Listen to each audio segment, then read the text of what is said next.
A forma com que a gente consome música tá mudando. Isso me veio à cabeça uns dias atrás.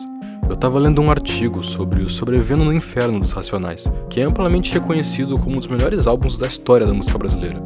Ele foi um disco que me marcou muito e eu fui procurar se eu encontrava ele para comprar. O CD em si custa uma média de R$20, o que já é bem caro, e eu me deparei também com a versão de vinil por nada menos que uns R$400. E pela primeira vez eu percebi uma demanda pelo consumo de música por vinil que parece estar aumentando de uns tempos pra cá. Sim, meio que é um fato. Em plena época da música por streaming, em que praticamente qualquer música pode ser escutada de graça, as pessoas voltaram a comprar discos analógicos superfaturados e eu não consigo evitar de me perguntar por quê. Bom, eu vejo alguns motivos possíveis para isso. Talvez um dos mais importantes seja a desvalorização da noção de álbum. Digo, a gente está efetivamente vivenciando a morte gradual do modelo de álbum diante da noção de playlists. Um álbum seria um punhado de mais ou menos 9 músicas para mais, geralmente com um certo padrão estético e instrumental mantido entre essas músicas. Ele pode ou não seguir um conceito, de forma que ouvi-las juntas tenha um valor especial. A noção de organizar músicas dessa forma surge porque é mais ou menos o tempo de reprodução que cabe num disco, e esse formato marcou uma época muito forte dos grandes álbuns de rock conceituais, como Dark Side of the Moon, que a gente já até comentou aqui no canal. Experiências musicais densas e que fazem total sentido como um álbum. Mas num tempo pós a invenção do MP3, com o surgimento da pirataria, as vendas de CD simplesmente caíram numa decrescente que dura até hoje. Era muito comum as grandes empresas fonográficas trabalharem em cima do lançamento de hits. In the Club, do 50 Cent, é um bom exemplo. A música faz parte do álbum Get Rich or Die Trying, lançado em 2003, mas a verdade é que a maioria das pessoas não deu a mínima para as outras músicas do álbum.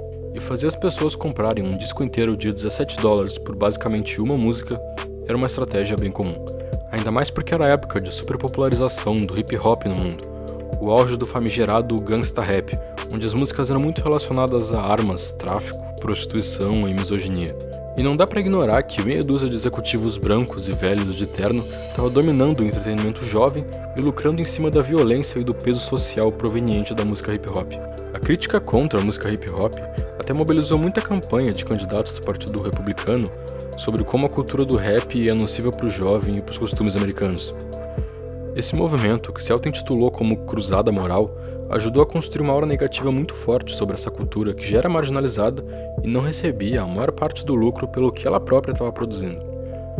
Sim, a indústria fonográfica é e sempre foi desprezível. Mas bom, ao menos o formato de CD morreu.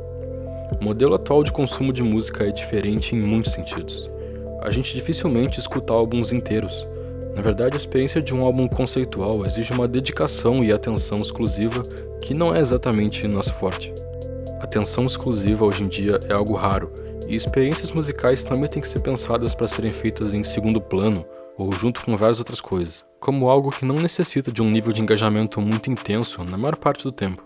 Como consequência disso, existem muitas playlists que simulam uma espécie de clima, no caso, alguns padrões estéticos que seguem algumas mesmas características, sem dar saltos muito desviantes dessas normas.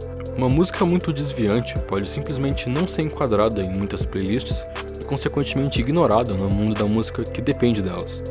E isso serve para qualquer estilo, indo até coisas bizarramente específicas, tipo jantar com os amigos e viagem de trem de fim de tarde, todas criadas pela própria equipe do Spotify. É necessário por parte do artista encontrar um certo equilíbrio na música, entre algo diferente o suficiente para chamar a atenção da pessoa que escuta, mas não tão diferente a ponto de destoar dos padrões que o Spotify e outros serviços de streaming estabelecem. Claro que esse padrão é criado com base em uma demanda.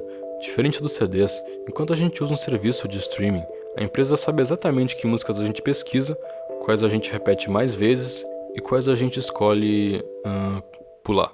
Então essas playlists funcionam muito como uma espécie de pesquisa de mercado, e o algoritmo recebe informação suficiente para te fornecer uma experiência auditiva boa, mas ao mesmo tempo sem muitas surpresas, uma experiência de baixo compromisso. Mas isso de forma alguma quer dizer que a qualidade da música diminui. Um grande exemplo de alguém que se adaptou muito bem a esse formato foi o Kendrick. O álbum do ano passado, o Dan, é uma aula de conceito e estética tanto inteiro quanto separado em faixas. Ao mesmo tempo que cada faixa tem um foco temático diferente e autossuficiente, ele carece ainda mais no contexto maior. O álbum é, antes de mais nada, sobre o próprio Kendrick, como vítima de uma forma de violência racial estrutural, mas também propagador de outros tipos de violência. Ele próprio se assume como uma figura complexa e por vezes contraditória. O álbum é assim, e as relações entre as músicas também. A gente percebe como os contrastes entre as posições que ele pinta dele próprio são líquidos e de certa forma disformes. Lust e Love são duas músicas de temática parecida. As duas falam sobre amor e sexo em contexto e perspectivas diferentes.